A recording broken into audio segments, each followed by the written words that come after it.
In the words of the late George Carlin, BS is the glue that binds us together as a nation. Here comes a ton of it. It's time for BSing with Big Nate.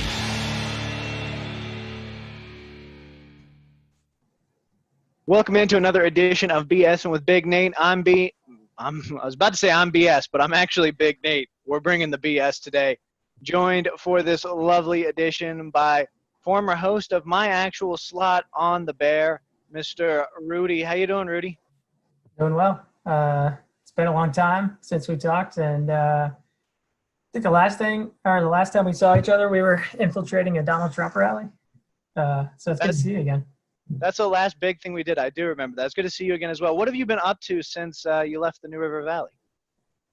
Well, I moved to Nashville, Tennessee, and I've been still working in sports radio for the past 4 years, and had a couple other jobs in the music industry. Right now, working in licensing royalties with BMI.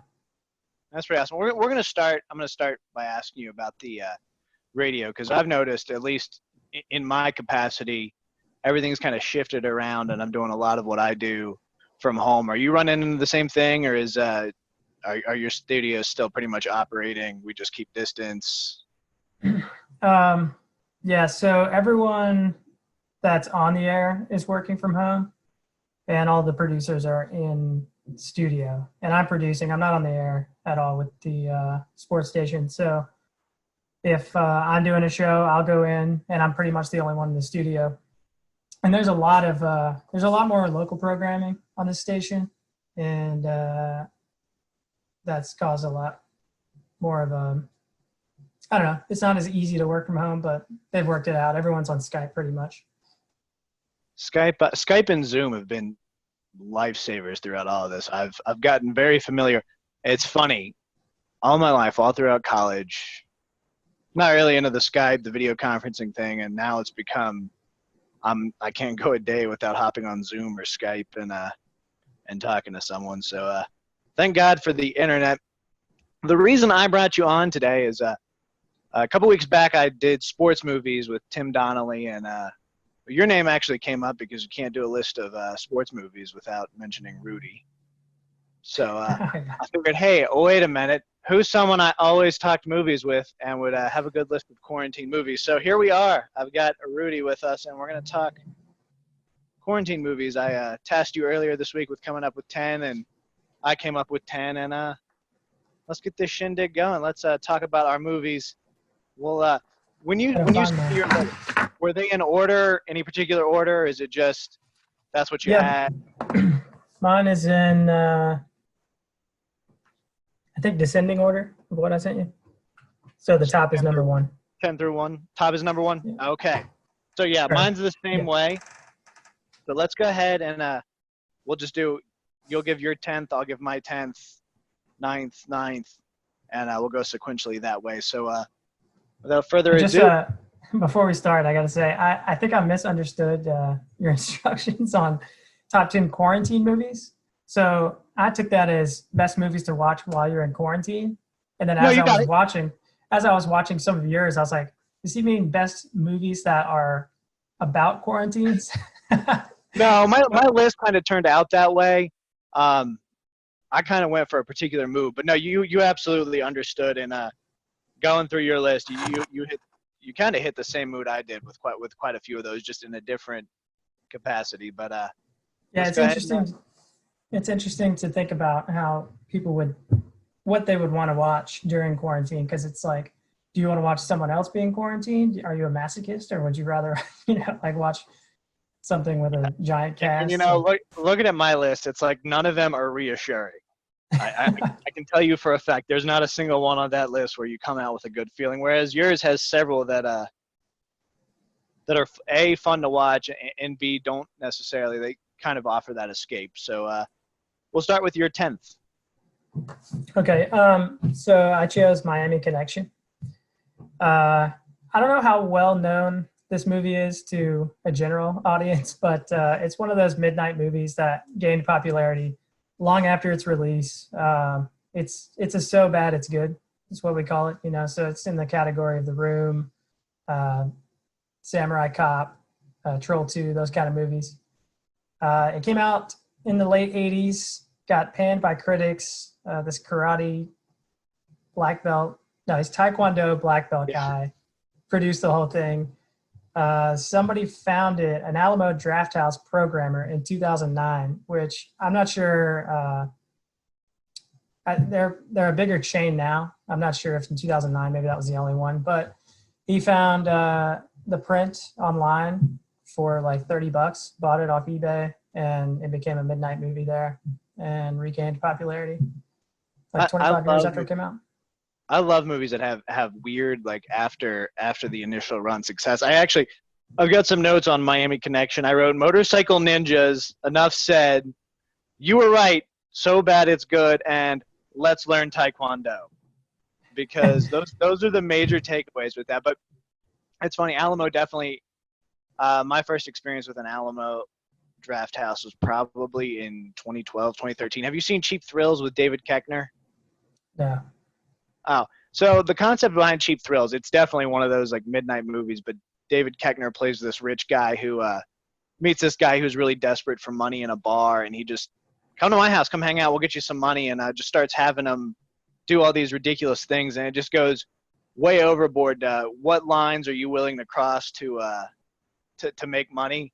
And that was my first Alamo Drafthouse experience, and they did a whole premiere event where they actually had the director in for a Q&A afterwards, and they had like this challenge beforehand where members of the audience were doing what would you do, and they would give $100. Like one of them was it was called a suicide shot, basically, and you have a tequila shot, salt, and lime, and you I think you squeezed the lime in your eye, snorted the salt, and then took the tequila shot.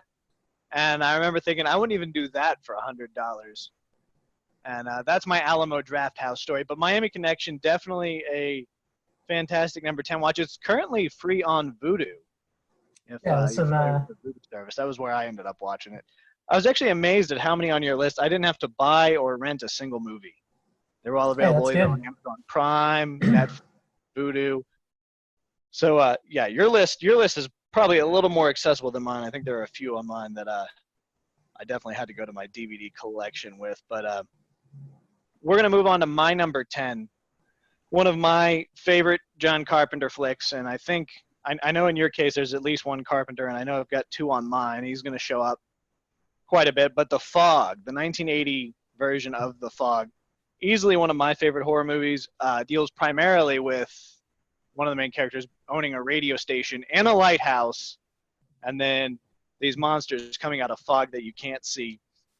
If you haven't seen The Fog 1980 and you've seen the remake that was in the early 2000s, you really need to do yourself a favor and go back and watch the original Fog. I think this was the first time you've seen it.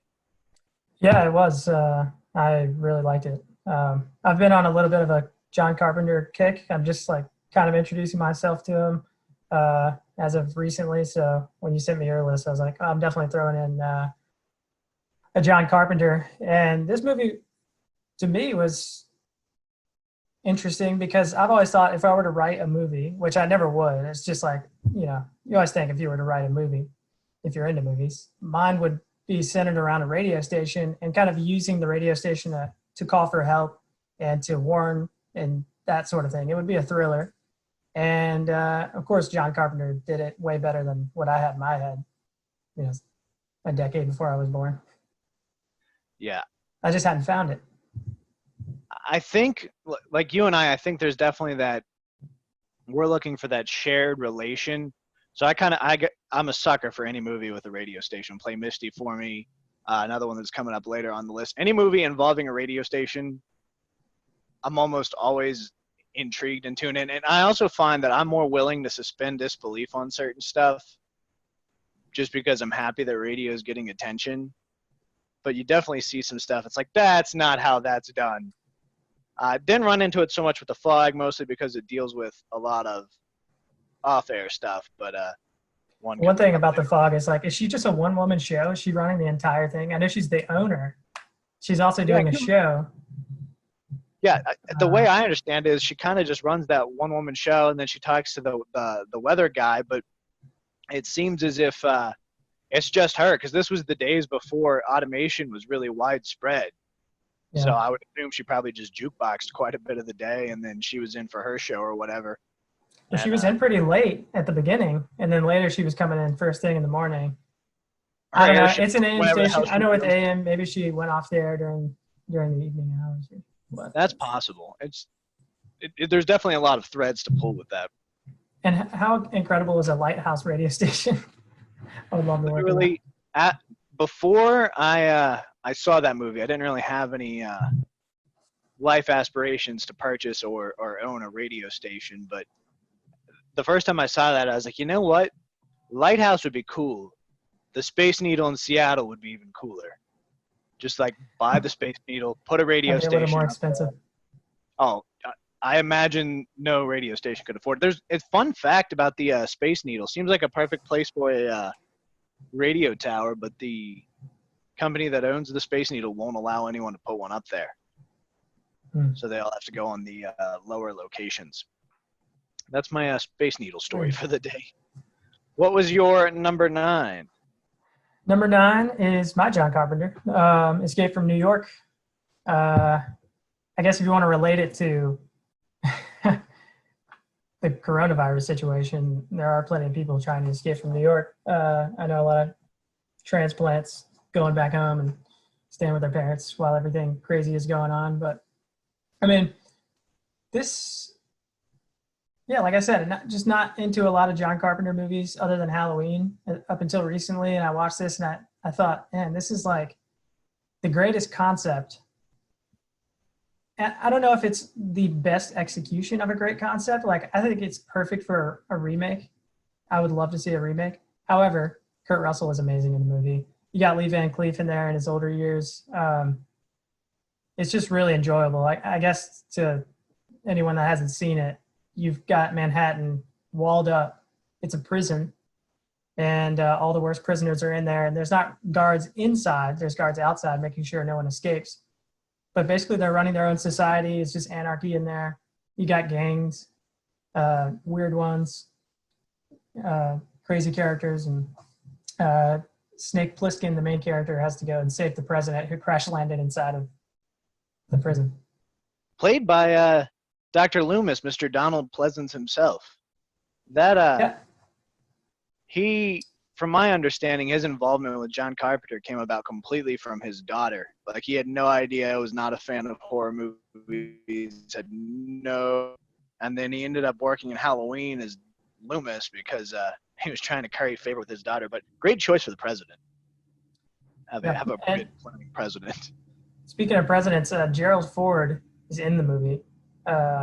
On the plane, he's trying to get into the cockpit that's been taken over. That's what happens. That's why they wreck. I think there's terrorists that wrecked the plane, but interesting cameo there. I think he was trying to be an actor at some point. But also, if you're not familiar with this movie, it's not your typical, I guess it could be. I mean, there's non-horror movies that he makes, John Carpenter. This one's not a horror movie. It's more of an action movie. And there's some cheese in there and stuff like that. And it's aged a little bit. But if you're able to kind of put yourself in the context of when it came out, and also if you're someone who can appreciate stretching a budget the way that he does, he uses a lot of animation, a lot of, matte paintings to make locations look bigger. And he shot actually the movie in St. Louis, in a burned down area of St. Louis that they just let him shoot there because, that location that worked. Escape from New York's one of those ones. It's part of what I like to call the holy triumvirate of post-apocalyptic gang warfare movies. Of course, you've got that. You've got The Road Warrior. And while it's not necessarily post-apocalyptic, it does very much deal with the gang warfare aspect, is The Warriors, which also takes place in New York as they're trying to get back to New Jersey. And I think that they all came out around the same period, and you do find them stretching those budgets, but you also find like a lot of it relies just on sheer storytelling. And Escape from New York is definitely one of my favorite Carpenter flicks. Of course, it didn't make my list, but I did almost put The Road Warrior on there because kind of a similar vibe. Of course, Road Warrior was stylized a little differently. Escape from New York's a little darker. Where Road do you Warrior is a lot. fall on? Which one do you think is better, Escape from New York or Escape from LA? Oh, I mean, you have Snake Plissken surfing down La Cienega. It's a little ridiculous. So, I mean, I have to go with Escape from New York. Is that intentionally ridiculous, or is With that? Because LA, also, I really think it was intentionally ridiculous. From my understanding, and I could be entirely wrong, I think they were making it to like be shown on TV. Like originally, it was framed as a TV series following Snake Plissken, and then they just turned it into a movie, and it definitely ups the cheese factor. It's not the finest film in the catalog. the basketball scene was not my favorite sports scene in a movie. No. So we're gonna go to my number 9. I didn't feel like you could make a list without Castaway. Because, I mean, it's the classic isolation flick, but also you've got Tom Hanks establishing himself as one of the biggest talents in Hollywood with arguably the strangest supporting actor ever in a volleyball. I mean, you can't go wrong with a little Wilson action. And if it's first of all, it's bright, so it's something you could watch during the day. A lot of it takes place during the day, but if you can sit through him taking care of that tooth with an ice skate, you can survive just about anything. That's one of the cringiest Also, FedEx scenes getting some love. in a movie. Oh yeah, FedEx. FedEx getting some love, and I'm sure right now they're taking all the love they can get because their jobs surely become nightmares throughout all of this. But yeah, Castaway definitely coming in at my number 9 as an easy choice. I know. I was actually surprised. You're a big Tom Hanks fan, aren't you? Yeah, I mean, I would say there's definitely a hole in my movie watching from early Tom Hanks. But I would say probably this is my first big Tom Hanks experience. I think, what was this, 2003, 2001? I was a 3. Yeah, I mean, there was Saving Private Ryan, a couple others, but really this is where I kind of fell in love with Tom Hanks. I mean, everyone has their Tom Hanks movie where they fall in love with him. It's also where I fell in love with these kind of survival isolation movies. There's other ones like Life of Pi and The Martian that come after. It's also, you know, if you've ever watched Seinfeld, like the Chinese restaurant or the parking garage episodes where they all take place within one setting. I just love that kind of stuff. Yeah, I mean, it's amazing. And I do see that, again, we're going to touch on it later on your list. You've got several survival flicks on here that just really resonate and hit a place with me that Castaway, honestly, looking at your list and comparing it to mine, if we're putting Castaway, there are other movies I should have hit that I think you hit the nail on, but that whole concept of, and I think I was first introduced to it with Alive, the one about the Uruguayan soccer team that ended up crashing in the Andes. Oh, yeah. And I remember always thinking that, like, those are the most compelling stories, is what you're willing to do to survive and keep going. And I think while it may seem depressing and like you said, masochistic, there's definitely an element of hope introduced in my opinion with it. Yeah, depending on which one you're watching. You know, if you're watching like Everest or something, maybe. It's true. So your 8th pick, what do we got? This one is, I guess, my prestige pick. This is The Last Emperor, late 80s film from Bernardo Bertolucci. It's about the last emperor of China. I think his name is Puyi. Puyi. And when he's born, he's just worshipped like a god. There's a scene where some elders, I guess, have him use the bathroom in a chamber pot and then kind of judge his diet based on that. And did you watch this one, by the way? Yeah, it's kind of a heavy watch. It is. It's a slow burn. It's an epic kind of in the way that like a Lawrence of Arabia or a Ben-Hur is, where you got this big chunk of history they're trying to show and the lifespan of their main character. It's definitely homework for a lot of it, but to me, the ending is what pays it off. You know, if you want to make connections to our current situation, I'll let you do that. But as far as the isolation goes, he's the ruler of Manchuria or whatever. I don't know my Chinese history well enough, but the transition between imperialism and communist China happens within the movie, and he becomes just a figurehead and a political pawn. And on top of that, he's the emperor, so he's not allowed to leave the Forbidden Kingdom. How much power does he really have? It's interesting.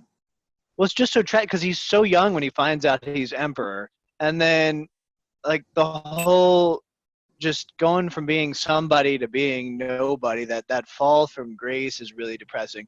I think they did a good job grabbing, because it is a large chunk of history. I think it's like 60 years that they end up grabbing and covering it. It's very compelling viewing. I think it earns I think it got like 9 nominations for Academy Awards. I think it definitely earns. I think it's fantastic. Definitely a heavy watch though. That's one you want to watch in the middle of the day when you're wide awake and you're looking to learn something. Because I think there's a lot to be taken away there. It's not what I would call a fun watch. Like, I'm not going to sit down and watch it. You know what would be fun today? Kind of like The Lord of the Rings. Not really a fun watch, but it's a compelling story. And you really almost, like you said, it's homework. You got to work for it. But I think at the end, you come away with a real appreciation for both the art form that's portrayed, but also the Chinese history associated with it. Because I mean, there's some wild concepts going on there. The fact that basically a toddler can be an emperor is shocking. And of course, you've got that whole rise of communism. And it's really not that far back in history. He died in like 1967. Yeah, this is the early 1900s that most of this is going on. And just as far as length goes, that's another reason I chose it. If you really need to kill some time, if you're super bored and you're like, you know what? It's time to get caught up in my homework movies. This is one that you can get in there. And speaking of long epics, Peter O'Toole is in this as well. Peter O'Toole. I find myself being hit or miss on Peter O'Toole. I always catch him in stuff, and the man was fantastic. But did he or did he not play James Bond at one point? In a non-Broccoli Films version of James Bond, and wasn't it just horrible? Or maybe I'm confusing him with someone. Are you talking about the old? The original Casino Royale was the.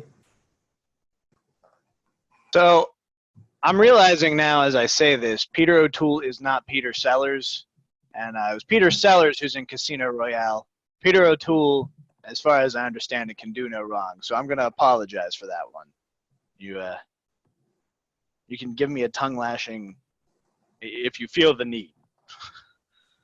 But, not that old, you know. We're bound to make some of these mistakes every once in a while.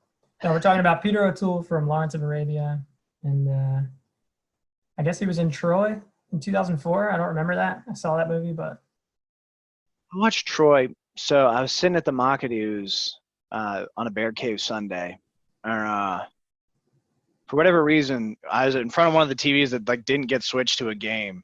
So I watched Troy on a Sunday, completely reading it in subtitles, and I was thinking, man, maybe I should watch this movie because it seemed really intriguing. And of course, it was edited for television, so I'm sure there was a lot I missed, but still haven't gone back and done it. Maybe that's one I should add to my to-do list. I saw that in theaters when it came out because I was taking Latin in middle school, and they offered extra credit if we went to go see Troy. And looking back on it, it's pretty insane what Brad Pitt was doing with his body back then, because this, Snatch, and Fight Club are all different body types coming out around the same time. He must have been really going through some crazy diets and exercise. I didn't even consider that because, yeah, I mean, Fight Club, he's super lean and basically all muscle and grit. Snatch, he kind of had a – yeah, that's wild. I didn't even consider the weight fluctuation there.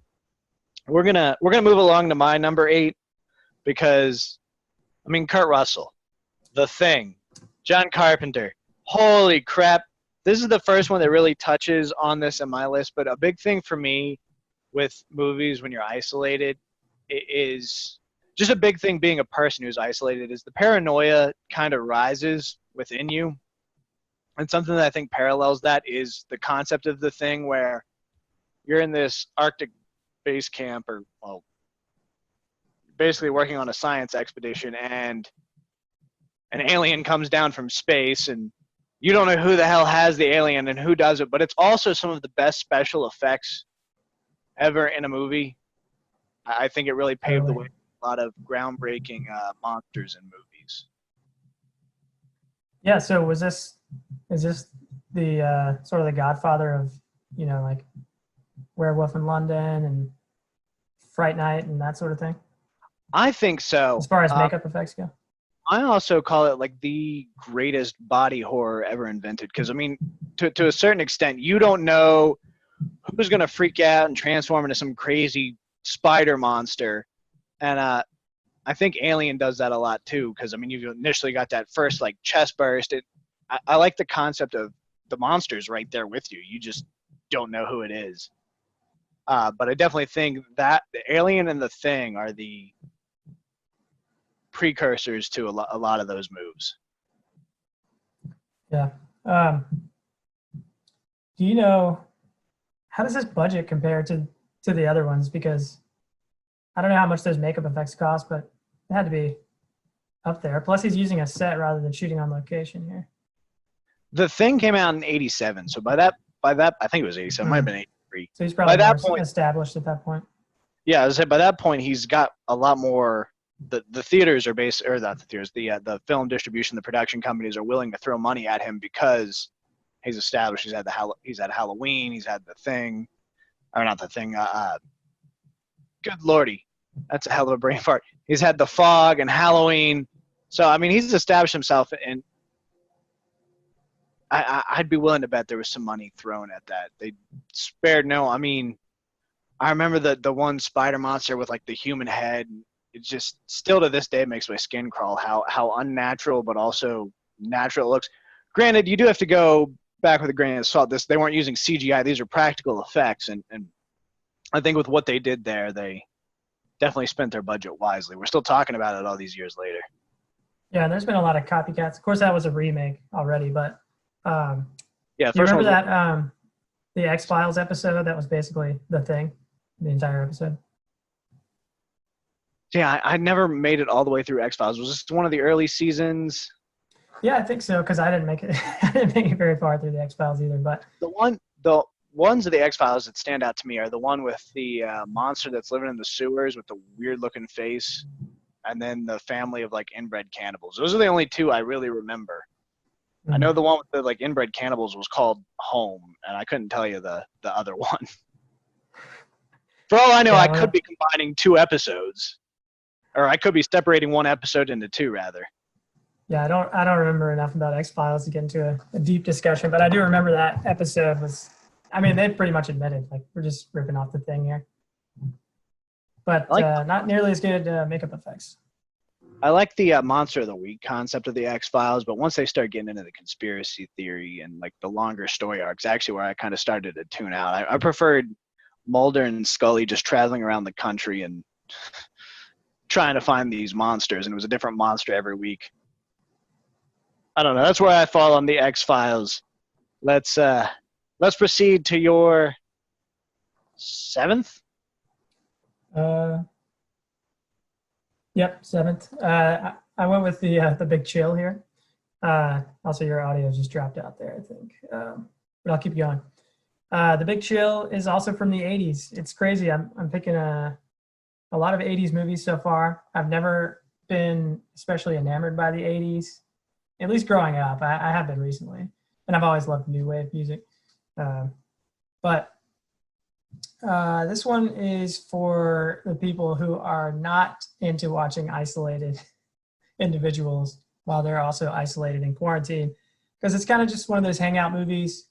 You just relax and hang out with these characters and go through some poignant it's a coming of age story for people in their late 20s or early 30s, however old they are. And I didn't rewatch this one. I haven't watched it in a while, but that's the reason I chose it. You got Jeff Goldblum in there, I believe. What's her face? Hang on. Let me pull up the cast real quick.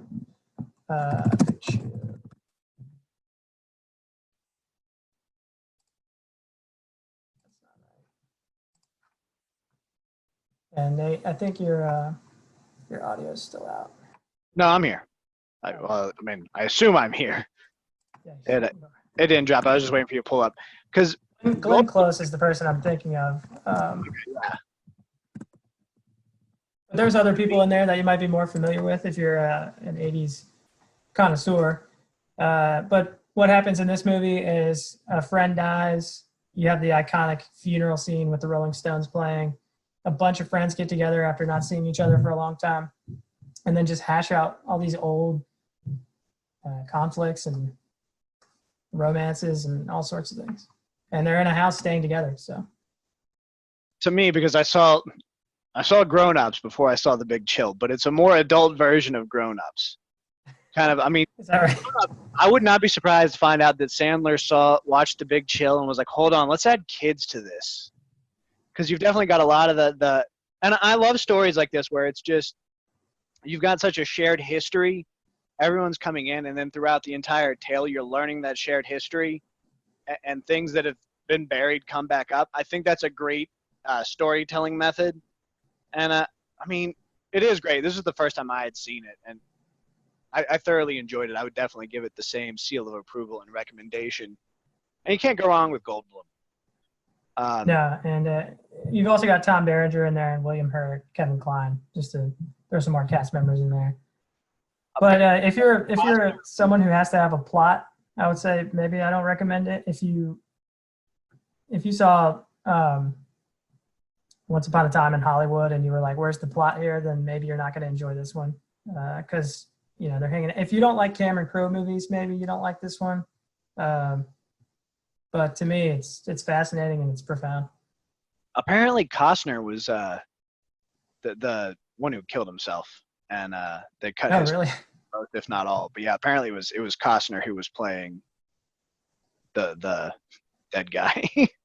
So it's too bad for him.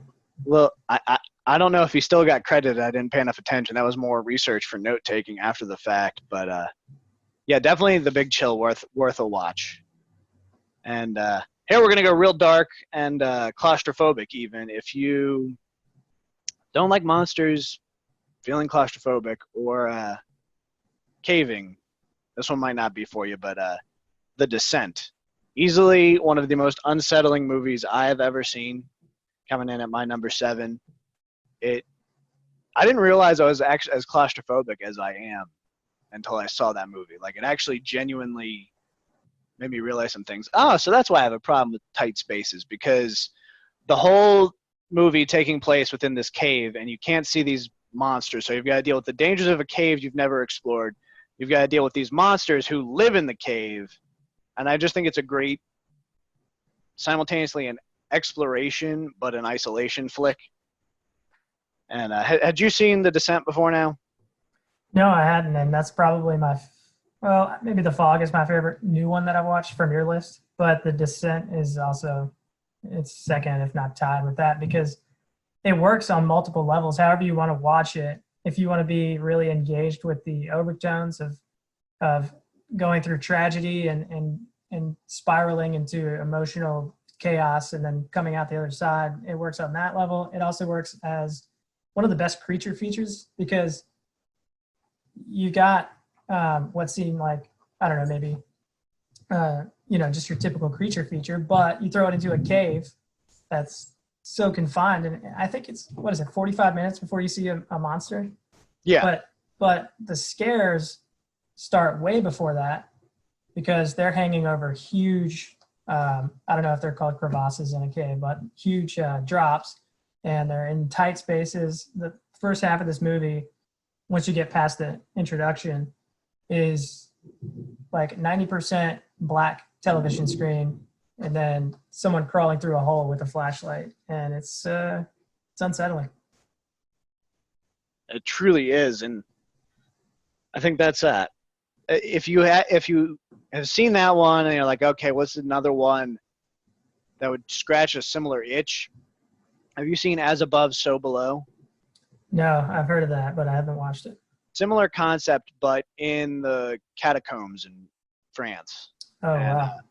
Also, definitely worth a watch. That would have fallen in my honorable mention. That comes after the 10, but definitely worth a watch if you like The Descent.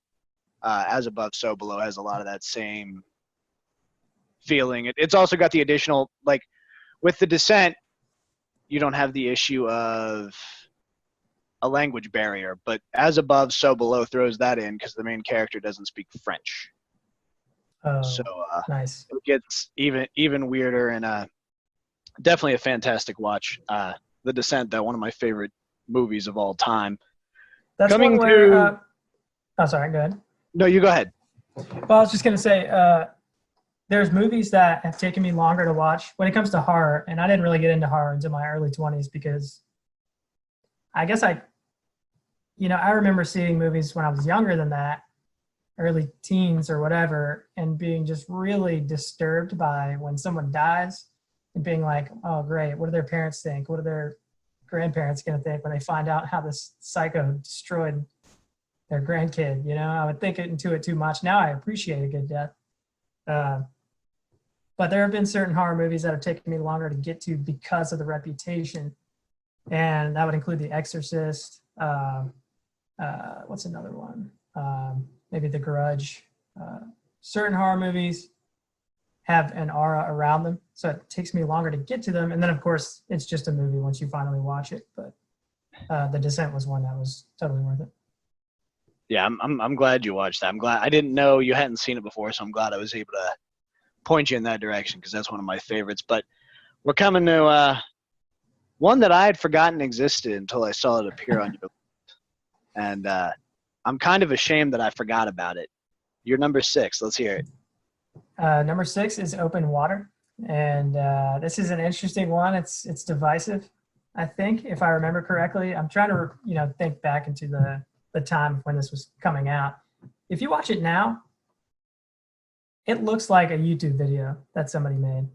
But if you think about when it came out, and of course this movie came up there through Sundance whenever it came out, 2003, I think. And, it was just prime for that, that model after the Blair Witch hype. But it's about two people, a couple that go on their trip to, I don't know, you remember where they are? The Bahamas or something? I mean, Hawaii? yes. I don't know. Just generic island scene A. Yeah, generic islands with sharks somewhere in the water. And they go out on a shark diving trip, and the head count is messed up, and they end up getting left. And they're out in the water, and I was really surprised at how tense this movie gets. Because everyone, I think, at this point knows the concept of the movie. It's two people in the water. There's sharks around. Where do you go? I mean, all hope is lost. But there's the, to me, iconic scene where he gets pulled under just for a second. The shark is kind of curious and gets a little taste, I guess, where he just kind of ducks under the water and comes right back up. And I was dreading that the entire time watching the movie, or at least when they were in the water. And it really worked for me. Yeah, I think that's one of the most emotionally invested I've ever been in a shark-themed movie. But it's also, to me, one of the most devastating because, like, they were going on this whole trip to kind of repair a rift in their marriage and kind of fix some things, and kind of like a ancillary or like a secondary honeymoon. And man, it just does not go well. Also, never charter a shady trip to go scuba diving is my big takeaway from that because they didn't have Yelp back then. I mean, you've got the whole. You get left behind on this scuba trip. You're in the water with sharks, and you have no idea whether or not you're going to be found, and they just try and survive that. And from my understanding of it, it's based on a true story. I don't know how specifically true it is, but it's a very believable concept. They're not throwing in anything that doesn't seem like it could happen, and I think that's what makes it so impactful is that, holy crap, this could really happen. This probably has taken place at some point, and I think it's definitely a devastating watch, but it's a really good one. And I'm glad you put it on your list because, like I said, I had completely forgotten how amazing it was. Like you said, I mean, yeah, there's belief to be suspended disbelief to be suspended because the filming quality is not great. But a lot of that's captured. It's like one of those handy cams that we used to have back in the early 2000s, late 90s that we used when we were kids that our parents Exactly. owned. Yeah. And I think they had a really low budget. Like I really truly do, and I think they did a great job with not a lot. Yeah, and I think if you compare this to something like The Descent, in a lot of horror movies, there is some glimmer of hope that's given. In The Descent, you've got, okay, these monsters are blind, so they're only going to come after me if I make noise. There's some kind of way where the viewer can let go of a little tension because someone maybe not making noise on the screen or whatever the case is for whichever horror movie. And this one, you start racking your brain for, okay, what can they do? Should they swim in a certain direction? Are they going to be making too much, I guess, ruckus for sharks to be attracted to? And then on top of that, it's real. Like, it's totally plausible. And the true story was, well, I guess if you're afraid of spoilers, then I won't say, but whatever you could know from this being a true story, the basics were taken. And so, yeah, it's totally plausible. I mean, it's definitely one of those where the basics would have had to have been taken, but there's not a lot to it story-wise. It's a simple premise, and that's all you need. I don't think you need the go-ahead from the two people who were actually lost at sea. It's definitely a movie that relies on a sense of dread to hook you. And, yeah, so you would probably have to either be watching it for the first time or have not seen it in a while to have the full effect, but you can still appreciate it. No, it's a great watch. Moving along to my number 6. Full disclosure, this is a foreign film. If you, I mean, I guess, did you watch it with a dub or did you use subtitles?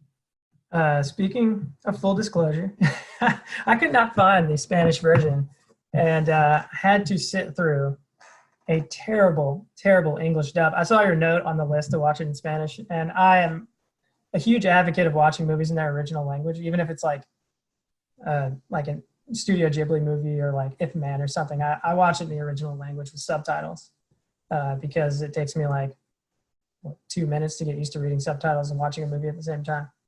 But this one I couldn't find anywhere.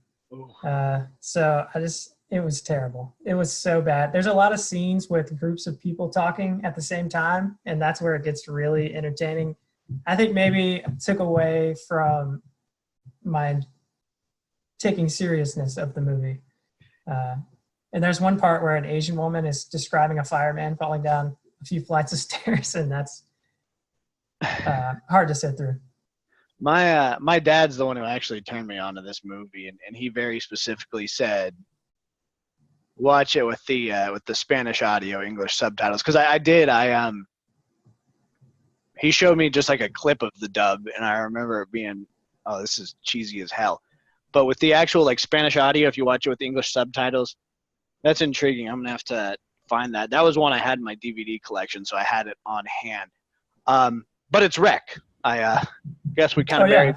We didn't say that. The movie is Wreck, which deals with basically these first responders are called to a house with a woman who's basically just gone crazy, and they never directly say it, but it essentially operates like a zombie flick. You have these first responders in this building trying to deal with this and figure it all out, and the first one's pretty crazy.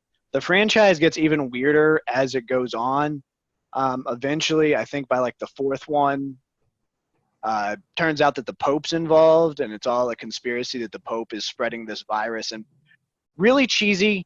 It's a foreign film, so the cheese might be a little lost if you're not a Spanish speaker. But if you're watching with an English dub, apparently it gets pretty chaotic. But it's called Wreck. There was an American remake called Quarantine, which is pretty good. That's actually how my dad ended up finding it. Was he watched Quarantine, then pulled up the IMDb and was like, hey, wait, this is a remake. We got to watch the original. And Wreck has always stood out to me as one of the best found footage films because it's told completely through cameras that were on scene. I believe a news crew, they're using news crew footage, body cams and stuff like that. And I think it tells a great story for it to be what's essentially a zombie flick, and they're not necessarily known for their great storytelling. I'm sorry you couldn't find the Spanish audio. I'll have to dig that up for you because it's Yeah, there definitely was worth a watch. there was an option to change audio language, but they only had the English available. I would like to see it in that. But that being said, I can sit through probably any found footage movie. It's something about a lot of people don't like them, and it's a gimmick for some people. But even if it's a bad movie, I can sit through it. And then most of them I do enjoy. The Blair Witch is probably one of my favorite movies. You've got Chronicle is like a Superman, or not a Superman, but a superhero kind of found footage movie. That one's fine, but watchable. And Troll Hunter is one that's pretty fun. I like Troll Hunter. See, for me, found footage, I don't think it's fair to call it a gimmick anymore, because look at how we as a society interact with the world. Everyone's got a cell phone in their hands. We're constantly documenting everything. So I honestly think as people, it's less of a gimmick and more of a reality. So, I mean, Blair Witch Project, obviously one of my favorite movies of all time, and was really the first. The second one suffers not from storytelling, but from the lack of being a found footage, in my opinion. They do have some aspects of the found footage in Blair Witch Project 2, Book of Shadows, but I think as a genre, it can only grow to be better. Have you seen VHS? No, that's another one. VHS and Rec were like the ones that I needed to kind of cross off. And I'd like to know more about how the sequels go before I dive into the first one. Gotcha. But what I liked about Rec is, other than the found footage aspect, there is some originality as far as a zombie outbreak happening within just an apartment building. Yeah, they never, in no other movie do they confine it like that. It's usually the problem, the spread. Whereas this is very much quarantined to one location. Yeah, because I guess the conversation around zombie outbreaks is, where would you want to be? In a mall, in a, I don't know, like a restaurant or something, so you can feed yourself. Like, you got to think about those things. In this one, they don't get a choice. Yeah, no, I'm a big fan of Rec. Like I said, it's easily I would call it the best telling of a story using that found footage format.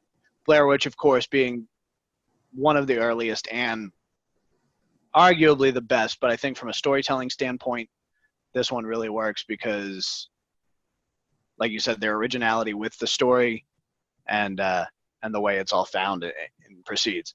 The sequels, I don't recommend them so much. The apartment that they use is really cool too. That was one of my biggest takeaways when they were going through specific apartments. I was like, man, that's a really nice apartment. It's one of those city apartments that's in a high rise, but it's old, crown molding and all that.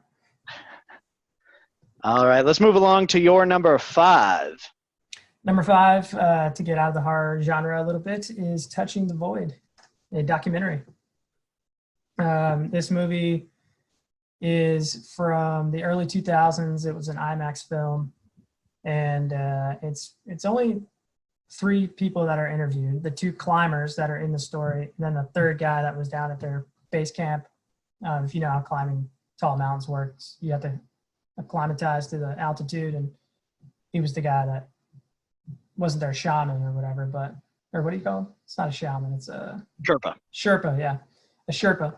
But anyways, I was planning a mountaineering expedition. I got a shaman, and well, we didn't get very far. But anyways, these 2 guys, they go up the mountain. No one's ever climbed the face of this mountain before. They make it up pretty easily, and then on their way down, chaos ensues. And it gets pretty intense. The way that they recreate everything, because it's a docudrama, I guess, where you have the guys explaining it and then they recreate it as if it's a movie, which normally is not my favorite favorite type of documentary, but here it works.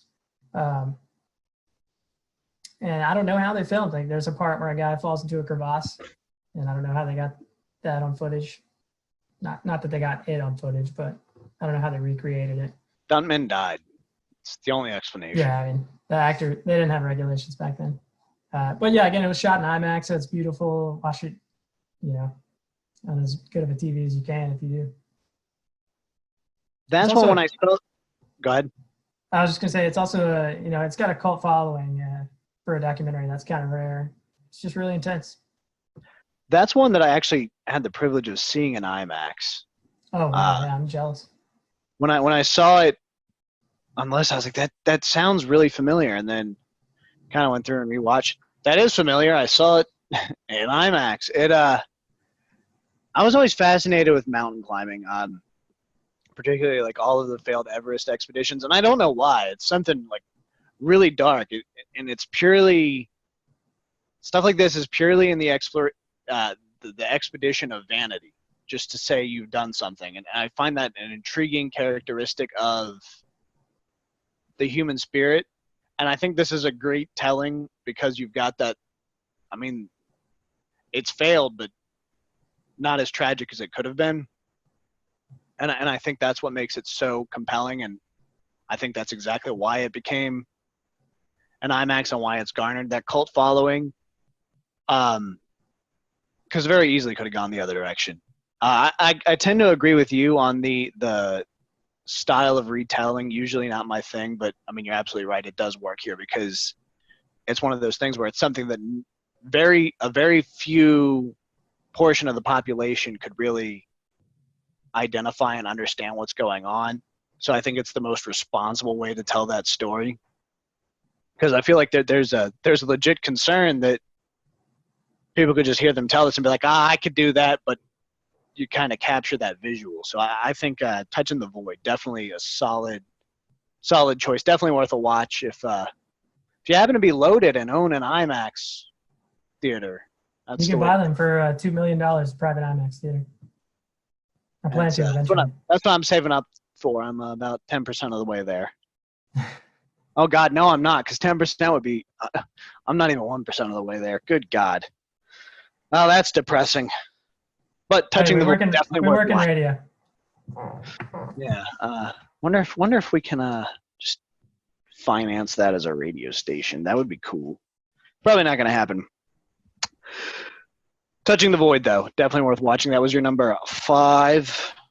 My number 5 is a movie not to watch while eating popcorn. You want to watch it with fairly loud speakers on an HD screen, and don't let anyone else around you chew chips. It's A Quiet Place. Have you seen A Quiet Place? I have seen A Quiet Place, and I saw it in the theater. Yes. Okay. So watching that in the theaters is one of my favorite theater experiences because people were all around me. I remember them, like, they started the movie, as everyone does in a movie theater. You got your snacks, and like there was almost a clear progression when everything got so quiet. Nobody was eating their snacks. It's like the first time I've really seen a bunch of people leave a movie theater with leftovers. Well, I worked in a movie theater, and I've seen full buckets of popcorn in the trash so many times that it blows my mind. But yeah, I had a full bucket after that. I kept it because I planned to eat it. But it was kind of awkward. But yeah, I mean, it's just something rare that can happen in a theater viewing experience, that nothing changes about the physical atmosphere that you're going to see the movie in, unless you saw it in like IMAX or something like that. But just the way the movie was made, the concept of it, you've got everyone sitting there, like either chewing very slowly or just completely riveted by what's going on. I remember being so compelled by the concept of a movie where for so long we were living in a silent film era. We're so excited for talkies, as they were called, and actually having actors speak on the screen, to go into that theater and being horrified and terrified anytime someone speaks or makes the smallest noise. And I also think that the fact that so if you haven't seen A Quiet Place, basically there are these monsters that hunt relying on sound. It was written by John Krasinski, directed by John Krasinski, his wife Emily Blunt's in it. Fantastic flick. Very quiet, but relies heavily on what sound is there. But that movie to me is just one of the most tense watches, to where even I like when you can get so enthralled into a movie that you feel like you're a part of it. And I remember thinking, like, crap, we can't make any noise because the monsters are going to jump off the screen fast. And it's not even like a 3D movie. Tragically, as an ancillary note to that is A Quiet Place 2 was supposed to come out this month and ended up getting delayed thanks to the coronavirus. So now is as good a time as ever to revisit and watch A Quiet Place. What is the last movie you saw in theaters? Out of curiosity. Oh, geez. Not proud, but it was Adam's Family. Oh, really? That's a while back. Snoop Dogg playing cousin it. Because we had a kid back in September, and you can't take a baby. Oh, yeah. Well, congratulations. So, yeah, thank you. The last movie I saw that came out that I was really excited about and thrilled with was It Chapter 2. You want to take a side step? How did you feel about it? I knew after the first movie that you couldn't make another movie as good as the first one, because part of the fun of that movie is that it's got that kind of Steven Spielberg group of kids thing to it. And I knew the second half was going to be adults, and it's just not as scary because you're not watching it through the eyes of kids. But I still, I thought it was fun. I thought it was a little repetitive, but pretty scary, very long. Yeah, I couldn't quite pinpoint why I didn't like the second one as much, but I think you just accurately summed it all up. I didn't even think about that. There was that with the first one, does have that Spielberg feel, and kind of everyone can relate to that kid in the summer. But I will say this about the second one. Bill Hader, I think, needs to be in more dramatic roles. I think Bill Hader did a fantastic job with that character, and that was, I mean, I enjoyed the second one, but you're right, it wasn't as good as the first one. So that was our little sidestep on It Chapter 2. What's the last movie you saw in theaters? Let's see. Check my.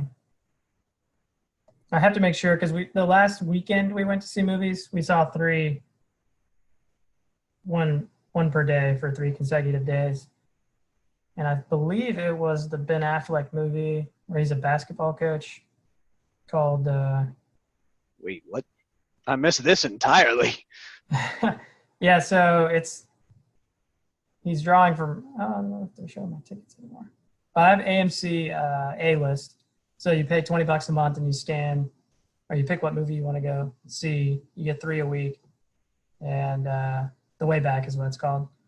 So Ben Affleck, an old basketball player in high school, star basketball player, became an alcoholic, and this school gets him to coach their basketball team. So knowing that it was the last movie you saw in theaters, are you satisfied with that choice? Well, it was the only choice at the time, because before that we saw The Invisible Man, which was great. Did you see The Invisible Man? Yes. We watched it a couple weekends back, because that was one of the ones that were, hey, it got moved to VOD. That's the only thing. We're putting it on video on demand, and man, I loved The Invisible Man. Yeah, they did a really good job. I remember seeing the trailer, that it's intriguing that we want to go through this story again, but as far as remakes of that tale, I think it's the best one. Yeah, and Universal was trying to start that shared universe of the Universal monsters, and they did The Mummy with Tom Cruise, and they did, I don't know which other ones were tied into that specific universe, but it just failed every time they tried. The Frankenstein, I think they did the I, Frankenstein movie, but this one, I think Blumhouse was part of it, so they had a really low budget, made it really fascinating, and a lot of people want to see it. No, I thoroughly enjoyed that from beginning to finish.